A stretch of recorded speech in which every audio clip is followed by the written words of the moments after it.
तो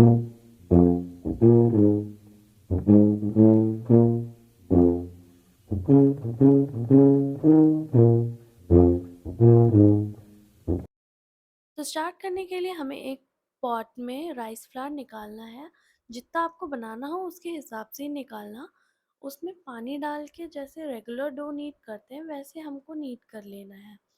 नीड करते वक्त ध्यान रखना है कि हमारा डो बहुत ज़्यादा सॉगी और सॉफ्ट ना हो। डो को थिक और टाइट ही रखना है जिससे कि हमारा फर अच्छे बने। फिलिंग बनाने के लिए मैंने चने की दाल और उड़द की दाल को 2 से 3 घंटे भिगो के रखा था। इसको हल्के से दबा के प्रेस करके देख लेना है हम लोगों को कि आराम से फूट रही है कि नहीं। अगर फूट रही है तो हमारी फिलिंग बनने के लिए रेडी है। इसको वॉश करके ड्रेन कर लेना है।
मैंने एक बार एक पार्ट को ग्राइंड कर ही लिया था, बट आप लोग चाहे तो इसको वापस से ट्रांसफ़र करके फिर दूसरा पार्ट डाल सकते हैं, बट मैंने उसी वाले पार्ट में ही दूसरे पार्ट भी डाल दिए कि सोचा एक बार में ही बन जाए। दाल को कंटेनर में डालने के बाद मैंने उसमें जिंजर की स्लाइसेस डाली थी कुछ। आप चाहें तो धनिया भी डाल सकते हैं, मिर्ची भी डाल सकते हैं, बट मैं नहीं खाने वाली थी इसलिए मैंने नहीं करा। और गार्लिक का पेस्ट डाल के मैंने उसको दोबारा से ग्राइंड कर लिया। हमें तब तक ग्राइंड करना है जब तक वो एक थिक सा पेस्ट नहीं बन जाता। पेस्ट को बहुत ज़्यादा ग्राइंड नहीं करना है कि एकदम उसकी कंसिस्टेंसी पतली हो जाए। उसमें दाल के ग्रेन्स आने चाहिए।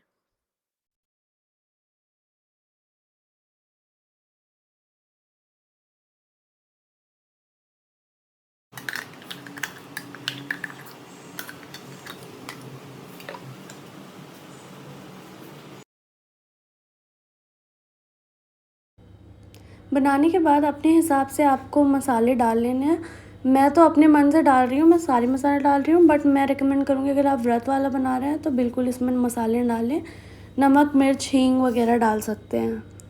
मेरा बहुत मन कर रहा था खाने का इसलिए मैं ऐसे बना रही, वरना तो मुझे नहीं लगता था कि मैं कभी ये सब बनाऊँगी। मम्मी पे ही डिपेंड रहती हूँ इन सब चीज़ों के लिए, बट मुझे कुकिंग पसंद है इसलिए मैं आज बना रही हूँ। मसालों को फिलिंग में डालने के बाद अच्छे से इसको मिला लेना है।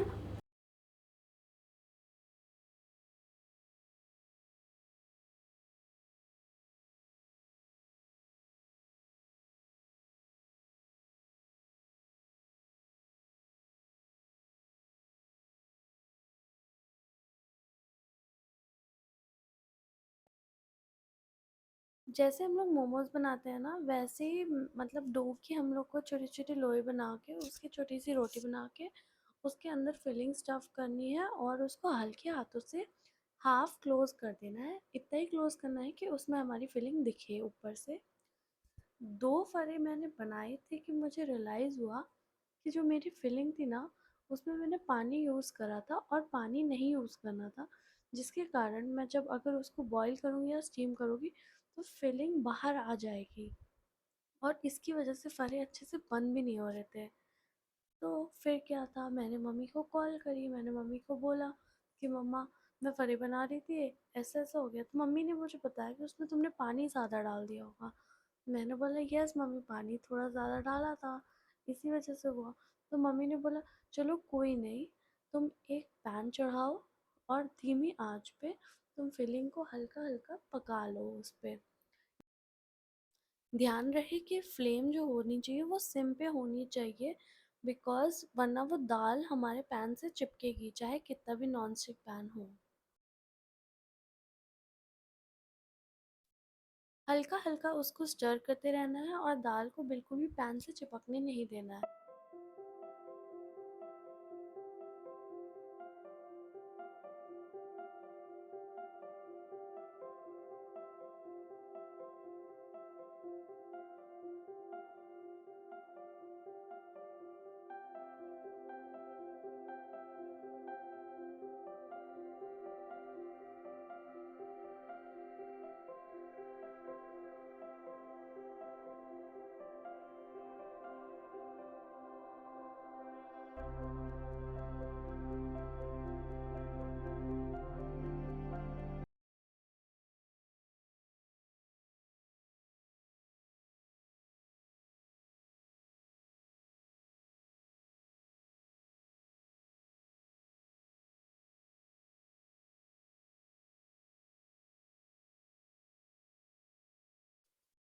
फिलिंग की डिहाइड्रेशन करने के बाद हमें वापस से वही प्रोसीजर फॉलो करना था, जैसे हम लोग मोमोज बनाते हैं ना, वैसे ही फरे बनाना था, हाफ रैप करना था फिलिंग डाल के।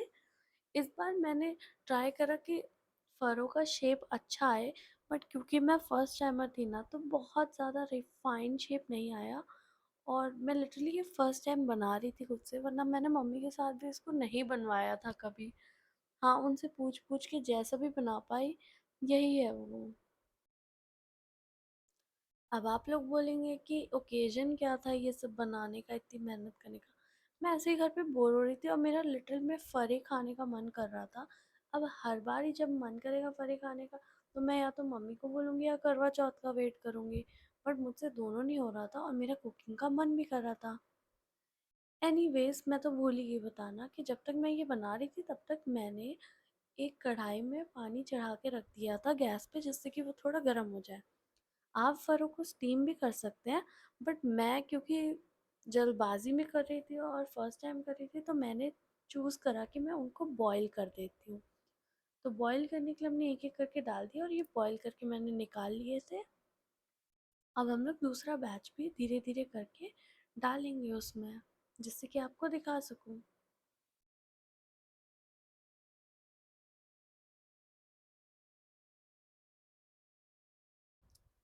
20 से 25 मिनट बॉईल होने के बाद मैंने उनको निकाल लिया था। थोड़ा ठंडा करके एक बैच को तो फ्राई भी कर लिया था। ट्रस्ट मी, इतने टेस्टी लग रहे थे ना कि क्या ही बताऊँ। Okay, bye.